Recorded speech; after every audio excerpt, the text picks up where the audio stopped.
இந்த புனிதமான முஹர மாதத்தில் நாம் தெரிந்தும் தெரியாமலும் இழந்துவிடும் சில முக்கியமான சுன்னத்துகள் இருக்கின்றன. அவற்றை இன்ஷா அல்லாஹ் இன்னைக்கு விரிவாக நம்ம பார்ப்போம்.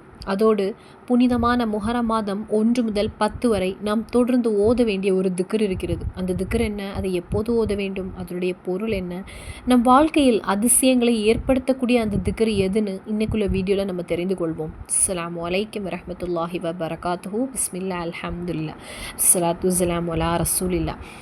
அன்பும் மரியாதையும் நிறைந்த ஒவ்வொரு சகோதர சகோதரிக்கும், ஒவ்வொரு உம்மாவுக்கும், ஒவ்வொரு வாப்பாவுக்கும் கருணையின் கடலான ரப்புல் ஆலமீன் நமக்கும் நம்மோட தொடர்புடைய அனைவருக்கும், குறிப்பாக வீடியோக்களை பார்க்கக்கூடியவங்களுக்கும், துவா செய்யுங்கள் அப்படின்னு கேட்கக்கூடியவங்களுக்கும், நாம் நேசிக்கக்கூடியவங்களுக்கும், நம்மை நேசிக்கக்கூடியவங்களுக்கும் அல்லாஹ்வின் நிரந்தர பாதுகாப்பையும் அருளையும் வழங்குவானாக.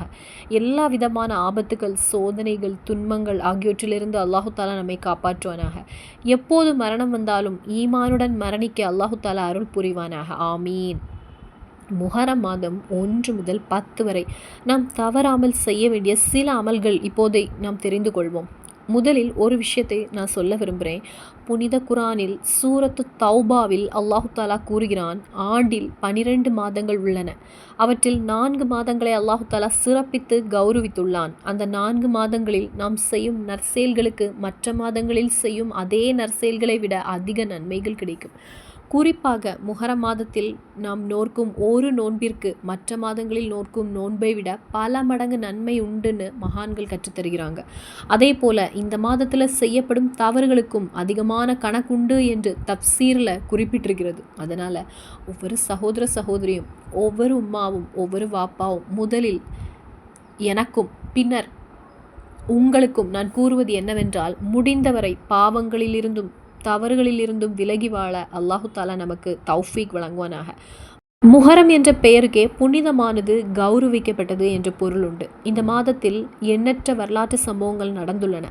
சிலர் கேட்கக்கூடிய ஒரு விஷயம், முஹரம் மாதம் நல்லதல்ல அப்படின்னு பெரியவங்க சொல்கிறாங்க. இந்த மாதத்தில் திருமணம் செய்யக்கூடாது, நிச்சயதார்த்தம் செய்யக்கூடாது, புதிய வீடு குடிபுகக்கூடாது, புதிய வாகனம் வாங்கக்கூடாது, முஹரம் 1 முதல் 10 வரை எந்த நல்ல காரியமும் செய்யக்கூடாதுன்னு சொல்கிறாங்க. இது உண்மையா அப்படின்னு. மோமின்களை, இதில் எந்த உண்மையும் கிடையாது. முஹரம் மாதம் கெட்ட மாதம் கிடையாது. இது மிகவும் புனிதமான, கௌரவமான ஒரு மாதம்.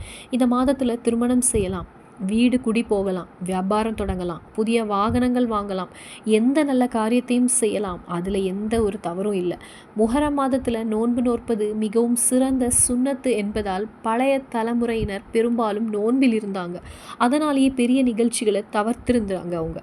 அதையே சிலர் தவறாக புரிந்து கொண்டிருக்கிறாங்க. ஆனால் இந்த மாதம் ஒரு துஷ்டமான மாதமோ அல்லது கெட்ட மாதமோ அப்படி கிடையாது. மாறாக பல நெபிமார்களுக்கு அல்லாஹு தாலா அருள்களையும் வெற்றிகளையும் வழங்கிய புனிதமான மாதம் இதுவாகும். அன்பான மோமின்களே, முஹரம் மாதத்திற்கு எந்த குறையும் கிடையாது என்பதை முதலில் நாம் புரிந்து கொள்ள வேண்டும். யாராவது முஹரம் மாதம் நல்ல மாதம் அல்ல, எதற்குமே உதவாத ஒரு மாதம் அப்படின்னு சொன்னால் அதில் எந்த உண்மையும் கிடையாது. ஏனெனில் இந்த மாதத்தின் பெயரே ஷஹருல்லாஹில் முஹரம், அல்லாஹுவின் மாதம் என்று அழைக்கப்படுகிறது. அல்லாஹு தாலா தன்னோடு இணைத்து கூறிய மாதம் இது. அல்லாஹு தாலா கௌரவித்த மாதம் இது. ஒரு வருடத்தில் 12 மாதங்கள் உள்ளன. அவற்றில் 4 மாதங்களை அல்லாஹு தாலா சிறப்பித்து கௌரவித்துள்ளான். அவற்றில் ஒன்றுதான் முஹரம். அரபியர்களும் இந்த மாதத்தை சிறப்பித்தாங்க. மலக்குமார்களும் கௌரவிக்கப்பட்ட மாதம் இது. இந்த மாதத்தின் மகத்துவத்தை உணர்ந்து பழைய கால அரபியர்கள் தங்கள் தந்தையை கொன்ற கொலையாளியை கூட தங்கள் முன் சென்றாலும் இந்த மாதத்தின் மரியாதைக்காக அவரை தாக்காமல் விட்டுவிட்டாங்க. அவ்வளவு உயர்ந்த அந்தஸ்து கொண்ட மாதம் இது. இந்த முஹரம் மாதம் நம்மை நோக்கி வரும்போது 3 முக்கியமான சிந்தனைகள் நமக்கு இருக்க வேண்டும். முதலாவது சிந்தனை, நமது ஆயுள் குறைந்து கொண்டிருக்கிறது என்பதுதான். ஒரு வருடம் கூடிவிட்டது அப்படின்னு நினைக்கக்கூடாது. மாறாக மரணத்தை நோக்கி நாம் இன்னும் ஒரு வருடம் நெருங்கிவிட்டோம் அப்படின்னு சிந்திக்க வேண்டும். ஒரு நாள் நானும் மரணிப்பேன், யா அல்லாஹ் என் மரணத்தை நல்ல முடிவாக ஆக்குவாயாக என்ற எண்ணம் நம் உள்ளத்தில் இருக்க வேண்டும். இரண்டாவது, ஹிஜ்ராவின் பாடங்களை நாம் நினைவில் கொள்ள வேண்டும். ரசூல் ஸல்லல்லாஹு அலைஹி வஸல்லம் அவர்கள் மக்காவிலிருந்து மதீனாவிற்கு ஹிஜ்ரத் செய்தாங்க. அந்த ஹிஜ்ரத்தை அடிப்படையாக கொண்டே இஸ்லாமிய நாட்காட்டி அமைக்கப்பட்டது. மகத்தான உமர் இப்னுல் கத்தாப் ரலியல்லாஹு அன்ஹு அவர்களுடைய காலத்தில் இஸ்லாமிய ஆண்டின் முதல் மாதம் எது அப்படின்னு ஆலோசனை நடைபெற்றது. சிலர் ரமலான் மாதத்தை முன்மொழிந்தாங்க, சிலர் துல்ஹிஜ்ஜாவை முன்மொழிந்தாங்க, வேறு சிலர் ஷபான் மாதத்தை முன்மொழிந்தாங்க. இறுதியாக ரசூல் ஸல்லல்லாஹு அலைஹி வஸல்லம் அவர்களின் ஹிஜ்ரத்தை நினைவு கூறும் வகையில் முஹர்ரம் மாதமே இஸ்லாமிய ஆண்டின் முதல் மாதமாக நிர்ணயிக்கப்பட்டது. முஹர்ரம், சஃபர், ரபியுல் அவ்வல், ரபியுல் ஆஹிர், ஜமாத்துல் ஊலா, ஜமாத்துல் ஆஹிரா, ரஜப், ஷாபான், ரமலான், ஷவ்வால், துல்காதா, துல்ஹிஜ்ஜா அப்படின்னு 12 மாதங்கள் உள்ளன. அவற்றில் முதலாவது மாதம் முஹர்ரம். எனவே ஹிஜ்ராவை நான் மறந்துவிடக்கூடாது. இன்று நமக்கு திருமண தேதி எப்போதுன்னு கேட்டால் ஜூலை, ஆகஸ்ட், அக்டோபர் அப்படின்னு நம்ம சொல்லுவோம். ஆனால் ஹிஜ்ரி மாதம் என்ன என்று கேட்டால் பலருக்கும் தெரியாது. கிறிஸ்தவர்கள் தங்கள் நாட்காட்டியை அவங்க பின்பற்றுகிறாங்க. யூதர்கள் அவங்க தங்களுடைய மாதங்களை பின்பற்றுறாங்க. அதே போல் ஹிஜ்ரி நாட்காட்டியை பாதுகாக்க வேண்டியவங்க முஸ்லீம்கள் தான். ஆனால் துரதிர்ஷ்டமாக பல முஸ்லீம்கள் அதற்கு முக்கியத்துவம் கொடுப்பது கிடையாது. அதனால் ஹிஜ்ரி வருடத்தையும் ஹிஜ்ரி மாதங்களையும் நாம் அறிந்து வைத்திருக்க வேண்டும். மூன்றாவது, முஹர்ரம் மாதத்தின் அமல்களை நாம் அதிகரிக்க வேண்டும். நோன்பு நோற்க வேண்டும், குர்ஆன் ஓத வேண்டும், சதக்கா வழங்க வேண்டும், இஸ்திஃபார் அதிகம் சொல்ல வேண்டும், நற்செயல்களை அதிகப்படுத்த வேண்டும். சிலர் இந்த மாதத்தில் உடலை காயப்படுத்தி கொள்வது போன்ற செயல்களை செய்கிறாங்க. அவை இஸ்லாமிய வழிமுறைகள் கிடையாது. அல்லாஹு தாலா கௌரவித்த இந்த மாதத்தில் அல்லாஹு தாலா விரும்பும் நற்செயல்களை நாம் செய்ய வேண்டும். இந்த மாதத்தில் நாம் செய்யும் ஒவ்வொரு நன்மைக்கும் அல்லாஹு தாலா அதிகமான நன்மைகளை வழங்குவான். ஒரு சுபஹான் அல்லாஹ் நீங்கள் சொன்னால் மற்ற மாதங்களை விட அதிக நன்மை கிடைக்கும். அதே நேரத்தில் இந்த மாதத்தில் செய்யப்படும் தவறுகளும் மிக கவனமாக இருக்க வேண்டியவை. அதனால் இந்த புனித முஹர்ரம் மாதத்தில் நன்மைகளை அதிகப்படுத்தவும் பாவங்களை விட்டு விலகவும் நாம் முயற்சி செய்ய வேண்டும். இப்போது இந்த முஹர்ரம் மாதத்தில் நாம் செய்ய வேண்டிய அமல்கள் என்னென்னு பார்ப்போம். மூமின்களே, இப்போது இந்த முஹர்ரம் மாதத்தில் நாம் செய்ய வேண்டிய அமல்கள் என்னென்னா, முதலாவது, இந்த புதிய இஸ்லாமிய ஆண்டின் தொடக்கத்தில் நாம் அதிகப்படுத்த வேண்டிய ஒரு சுன்னத்து சலாம் சொல்வதை அதிகப்படுத்துவது. அதாவது சந்திக்கும் ஒவ்வொரு முஸ்லீமுக்கும் சலாம் சொல்ல வேண்டும். வீட்டிலோ பள்ளிவாசலோ தொலைபேசியில் பேசும்போதோ அஸ்ஸலாமு அலைக்கும் அப்படின்னு தொடங்கக்கூடிய ஒரு பழக்கத்தை ஏற்படுத்தி கொள்ளுங்கள். இந்த முஹர்ரம் மாதத்தில் இதை ஒரு புதிய பழக்கமாக மாற்றிக்கொள்ளுங்கள். அதற்கு பிறகு திக்ர் மஜ்லிஸில் கலந்து கொள்ளுங்கள். சலவாத்து, திக்ரு, துவா நடைபெறும் கூட்டத்தில் கலந்து கொள்ளுங்கள். பலர் ஒன்றாக ஆமீன் சொல்லும்போது அந்த மஜ்லிஸில் துவாக்கள் ஏற்றுக்கொள்ளக்கூடிய வாய்ப்பு அதிகமாக இருக்கும். அதனால் அந்த மாதிரிப்பட்ட நல்ல கூட்டங்களில் கலந்து கொள்ள முயற்சி செய்யுங்கள். அதன் பிறகு நீங்கள் சதகா செய்யுங்கள். உங்களால் முடிந்த அளவுக்கு மக்களுக்கு உணவு வழங்குங்கள். தாகம் உள்ளவங்களுக்கு தண்ணீர் வழங்குங்கள். உடை இல்லாமல் இருக்கக்கூடியவங்களுக்கு உடை வழங்குங்கள். யத்தீம் குழந்தைகளுக்கு, தாய் தந்தை இல்லாத குழந்தைகளுக்கு உதவுங்கள். அவர்களுக்கு பொருளாதார உதவி செய்ய முடியாவிட்டாலும் அன்போடு அவர்களின் தலையை தடவினாலும் அதற்கும் நன்மை உண்டு. அதே போல் முஹர்ரம் 1 முதல் 10 வரை யாராவது மரணமடைந்த குடும்பங்கள் இருந்தால் அவர்களை சென்று சந்தியுங்கள். நோயாளிகளை சந்திப்பதும் மிக சிறந்த சுன்னத்தாகும். உங்கள் குடும்பத்திலோ உறவினரோ பக்கத்து வீட்டில் உள்ளவங்களோ யாராவது நோயுற்றிருந்தால் அவர்களை போய் பாருங்கள். இந்த நாட்களில் நாம் கவனமாக கடைபிடிக்க வேண்டிய முக்கியமான சுன்னத்துகளில் இதுவும் ஒன்று. நோன்பை பற்றி பார்த்தா, ஒரு சஹாபி நமது இறைத்தூதர் ஸல்லல்லாஹு அலைஹி வஸல்லம் அவர்களிடம் வந்து, யா ரசூலுல்லாஹ், ரமலான் மாதத்திற்கு பிறகு நான் சுன்னத்து நோன்பு நோற்க விரும்புகிறேன். எந்த மாதத்தை நான் தேர்ந்தெடுக்க வேண்டும் அப்படின்னு கேட்டாங்க. அதற்கு நபி ஸல்லல்லாஹு அலைஹி வஸல்லம் அவங்க கூறினாங்க, ரமலானுக்கு பிறகு மிகவும் சிறந்த நோன்பு அல்லாஹ்வின் மாதமான முஹர்ரம் மாதத்தில் நோற்கப்படும் நோன்பு.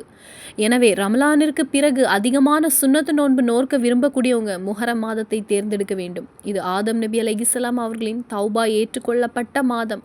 மக்களின் தௌபாக்களும் துஆக்களும் நற்செயல்களும் விரைவாக ஏற்றுக்கொள்ளப்படும் மாதம் இதுவாகும். பல அறிஞர்கள் கூறியிருப்பது போல் ரமலானிற்கு பிறகு நோன்பு நோற்க மிகவும் சிறந்த மாதங்களில் முஹர்ரம் முதலிடத்தில் உள்ளது. முஹர்ரம் மாதம் முழுவதும் நோன்பு நோற்பது சுன்னத்து. அதில் முஹர்ரம் 1 முதல் 10 வரை மிகவும் சிறப்பு. அதில் மிக சிறப்பான நாள்னு பார்த்தா ஆஷுரா தினமான முஹர்ரம் 10 ஆகும். அதனால் முடிந்தவரை முஹர்ரம் மாத நோன்புகளை நாம் தவற விடாமல் இருக்க வேண்டும். இனி நெய்யத் எப்படி வைப்பதுன்னா, அல்லாஹுக்காக முஹர்ரம் மாதத்தின் சுன்னத்தான நோன்பை நோக்கிறேன் அப்படின்னு நெய்யத்து வைத்தால் போதும். இப்போது மிக முக்கியமான ஒரு அமலை சொல்கிறேன். முஹர்ரம் 1 முதல் 10 வரை தினமும் 3 முறை ஓத வேண்டிய ஒரு துவா இருக்கிறது. இந்த துவாவை தினமும் 3 முறை ஓதக்கூடியவங்களுக்கு அல்லாஹு தாலா அந்த ஆண்டு முழுவதும் ஷைத்தானின் தீங்கிலிருந்து பாதுகாப்பை வழங்குவான். வசுவாச தொந்தரங்கள் குறையும். குடும்பத்திற்கு பாதுகாப்பு கிடைக்கும். ஆபத்துகளிலிருந்தும் விபத்துகளிலிருந்தும் அல்லாஹு தாலா பாதுகாப்பான். வாழ்க்கையில் பல நன்மைகள் வந்து சேரும். பல ரிஸ்க்கும் பொருளாதார வசதியும் நமக்கு வந்து சேர்க்கக்கூடிய ஒரு துவா. உங்களுக்கு ஸ்க்ரீனில் துவா தெரியும். அல்லாஹும்ம அன்தல் அபுதியுல் கதீமுல் அவ்வல் وعلى فضلك العظيم وجودك وكرمك المؤول وهذا عام جديد قد أقبل أسألك الإسمة فيه من الشيطان وأوليائه وجنوده والعون على هذه النفس الأمارة بالسوء والاستعال بما يقربني إليك الزلفى يا ذا الجلال والإكرام اللهم أنت الأبدي القديم الأول وعلى فضلك العظيم وجودك وكرمك المؤول وهذا عام جديد قد أقبل أسألك الإسمة فيه من الشيطان وأوليائه وجنوده والعون على هذه النفس الأمارة بالسوء والاستعال بما يقربني إليك الزلفى يا ذا الجلال والإكرام. துவாவுடைய அர்த்தம், யா அல்லாஹ், நீயே ஆதியும் அந்தமும் இல்லாதவன், நீயே முதன்மையானவன். உன்னுடைய மகத்தான அருளையும் கருணையும் நம்பியே இருக்கிறோம். இந்த புதிய ஆண்டு எங்களை வந்தடைந்துள்ளது. இந்த ஆண்டில் ஷைத்தானிடமிருந்தும் அவனது தோழர்களிடமிருந்தும் அவனது படைப்புகளிடமிருந்தும் எங்களுக்கு பாதுகாப்பு வழங்குவாயாக. தீமையை தூண்டும் எனது மனதை கட்டுப்படுத்த உதவுவாயாக. உன்னிடம் நெருக்கமாகும் நற்செயல்களில் எங்களை ஈடுபடுத்துவாயாக. மகத்துவமும் கண்ணியமும் உடையவனே. மோமின்களே, இது மிகவும் முக்கியமான துவாவாகும். முஹர்ரம் மாதத்தின் முதல் 10 நாட்களில் எந்த நேரத்திலும் தினமும் 3 முறை இந்த துவாவை நீங்கள் ஓதுங்க.